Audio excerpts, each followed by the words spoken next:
Assalamu alaikum.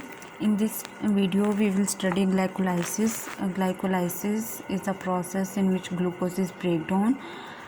So, before starting glycolysis we study how glucose is transport into the cell.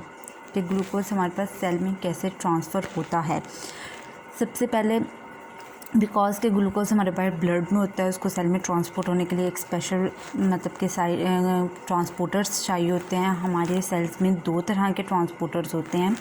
एक होते हैं sodium ATP independent transporters, जो कि sodium और ATP पे डिपेंड नहीं करते, इंडिपेंडेंट होते हैं, वो खुद ही सारा प्रोसेस करते हैं. और दूसरे हमारे पास होते हैं सोडियम एटीपी डिपेंडेंट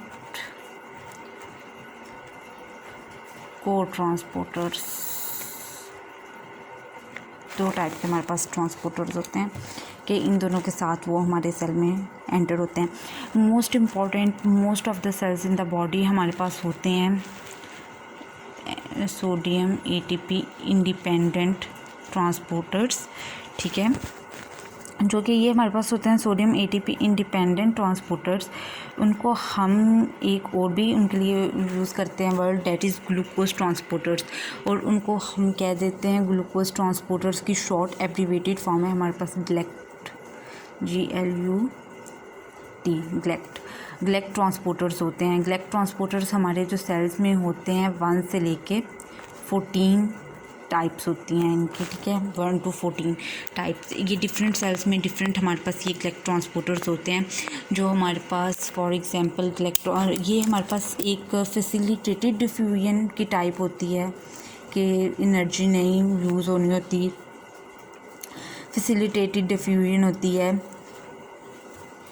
और हमारे पास ये अंदर ग्लूकोज ट्रांसपोर्ट हो जाती है. सबसे पहले फैसिलिटेटेड डिफ्यूजन है और दूसरी हमारे पास यूनिपोर्ट है कि अकेला ग्लूकोज ही मूव करता है, इसके साथ कोई और चीज़ मूव नहीं करती. अब हम ये देखेंगे कि ये जो ग्लूकोज ट्रांसपोर्टर्स हैं, GLUT ट्रांसपोर्टर्स हैं, ये किस सेल में कौन कौन सा होता है. जैसे हमारे पास जो है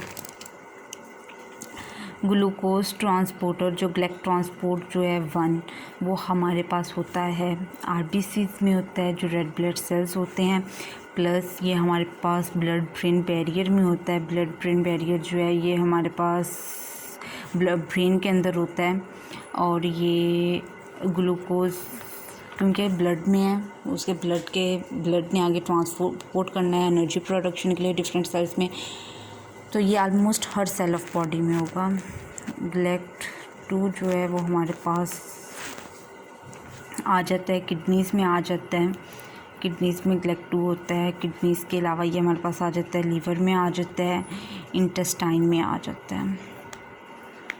ठीक है, आलमोस्ट आप कर लें जो हमारे GI ट्रैक होता है. GLUT3 आ जाता है. उसके बाद GLUT3 हमारे पास होता है न्यूरॉन्स में होता है, न्यूरल सेल्स में होता है. और उसके साथ हमारे पास आ जाता है GLUT4 आ जाता है. GLUT4 जो है ना ये हमारे पास होता है मोस्टली मसल्स में होता है. ठीक है, और हमारे पास इसके साथ ये हमारे पास होता है एडिपोज टिश्यूज़ में होता है. जो मसल्स में और एडिपोज टिश्यूज़ में जो GLUT ट्रांसपोर्टर है, इधर एनर्जी प्रोडक्शन मतलब कि इंसुलिन, इन दोनों जगह पे जो इंसुलिन है वो इनकी रेगुलेशन को, इस ट्रांसपोर्टर की रेगुलेशन को जो है वो मेंटेन करती है. हाई लेवल ऑफ ग्लूकोज होगा तो ज़्यादा से ज़्यादा GLUT ट्रांसपोर्टर्स होंगे हमारे पास, ताकि ग्लूकोज ज़्यादा से ज़्यादा हमारे पास मसल्स में जाएगा. या फिर हमारे मसल्स में हम बहुत ज़्यादा एक्सरसाइज कर रहे हैं, एक्सरसाइजिंग मसल्स हैं हमारे पास, तब हमारे पास बहुत ज़्यादा ग्लूकोज ट्रांसपोर्ट होगी सेल के अंदर, GLUT ट्रांसपोर्ट हमारे पास उधर होगा. और जब हमारे पास मतलब हम रेस्टिंग स्टेट में होंगे तो हमारे पास GLUT ट्रांसपोर्टर्स इतने ज़्यादा इंसुलिन मतलब कि हमारे पास एनर्जी नहीं रिक्वायर्ड होगी हमें, और इंसुलिन जो है नॉर्मल लेवल में होगी और वो इतनी ज़्यादा नहीं हमारे पास इसका ये ट्रांसपोर्ट करेगी सेल के अंदर. और उसके बाद ये वाले हमारे हो गए सारे GLUT ट्रांसपोर्टर्स. और उसके बाद जो हमारा आता है ना, ये हमारे पास है GLUT transporter 5, only on transport fructose के, मतलब कि ये हमारे पास ग्लूकोज को ट्रांसपोर्ट नहीं करता, ये बिल्कुल भी ग्लूकोज को ट्रांसपोर्ट हमारे पास नहीं करता। ये सिर्फ़ और सिर्फ फ्रुक्टोज़ को हमारे पास ट्रांसफ़र करता है, ठीक है, उन सेल्स में जहाँ पे हमारे पास ग्लूकोज का मेटाबॉलिज्म नहीं होता या होता भी है, पर उसके साथ साथ हमारे पास फ्रुक्टोज़ का मेटाबॉलिज्म भी होता है बॉडी में। फ्रुक्टोज़ के मेटाबॉलिज्म जिस जगह पर होंगे उधर हमारे पास ये वाला जो है ये ट्रांसपोर्टर होगा। और ये फॉर एग्ज़ाम्पल जैसे हमारे पास ये होता है टेस्टिस में होता है, इंटेस्टाइन्स में होता है, और बहुत ज़्यादा जगहों पर ये वाला जो है होता है ये होता है। और ये फिर फ्रुक्टोज़ को ट्रांसपोर्ट करता है, ग्लूकोज को ये ट्रांसपोर्ट नहीं करेगा, ठीक है। ये हमारी हो गई जो है सोडियम डिपेंडेंट। अब हमारे पास सोडियम इंडिपेंडेंट, और तीसरी हमारे पास टाइप आ जाती है अब sodium dependent, sodium ATP dependent की। ये बहुत इजी टाइप है। इस टाइप में सिंपली बस हमारे पास ये होता है जिस तरह हमारे पास हमने पहले भी पढ़ी हुई है primary and secondary transport. Primary transport में हमारे पास एटीपी जो है वो प्रोड्यूस होती है, एटीपी पंप से मोस्टली वहाँ से होती है और एटीपी से प्रोड्यूस होती है। इधर जो हमारे पास एनर्जी है ना वो हमारे पास सेकेंडरी तरीके से प्रोड्यूस होती है कोर ट्रांसपोर्ट में, कि एक चीज़ तो अपने down the concentration gradient move कर रही होती है, उसने तो करना ही होता है, उसके साथ एक हमारी चीज़ जो है वो एक्स्ट्रा उसके साथ मूव हो जाती है। फॉर एग्जांपल जैसे एक बंदे ने जाना है लाहौर, उसको तो बहुत ज़्यादा ज़रूरी काम है, उसने जाना है उधर, उसके जाए बगैर वो काम नहीं हो सकता।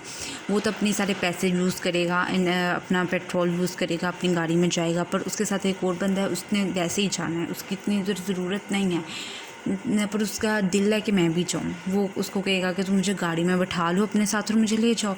इस तरह ये होगा कि एक बंदा तो अपने down the concentration gradient move कर रहा है, उसकी एनर्जी यूज़ हो रही है, सब कुछ हो रहा है, पर जो उसके साथ एक एक्स्ट्रा चीज़ है वो भी उसके साथ अंदर मूव कर जाती है। ये सोडियम इस तरह सोडियम जब मूव करता है सेल में तो उसके साथ ग्लूकोज इस तरह मूव कर जाता है। मोस्टली ये हमारे पास होता है रीनल ट्यूब्यूल्स के सेल होते हैं, इंटेस्टाइनल सेल्स होते हैं, उधर ये हमारे पास मोस्टली ये वाला प्रोसेस होता है कि सोडियम तो अपना डाउन कंसंट्रेशन ग्रेडियंट मूव कर रहा है, पर उसके साथ साथ को ट्रांसपोर्टर में ग्लूकोज भी हमारे साथ मूव कर जाता है। ये दो तरीके हैं जिनसे हमारे पास सोडियम ग्लूकोज सेल के अंदर ट्रांसपोर्ट होती है। अब जो इसका नेक्स्ट पार्ट है ग्लाइकोलाइसिस, वो हम नेक्स्ट वीडियो में देखते हैं।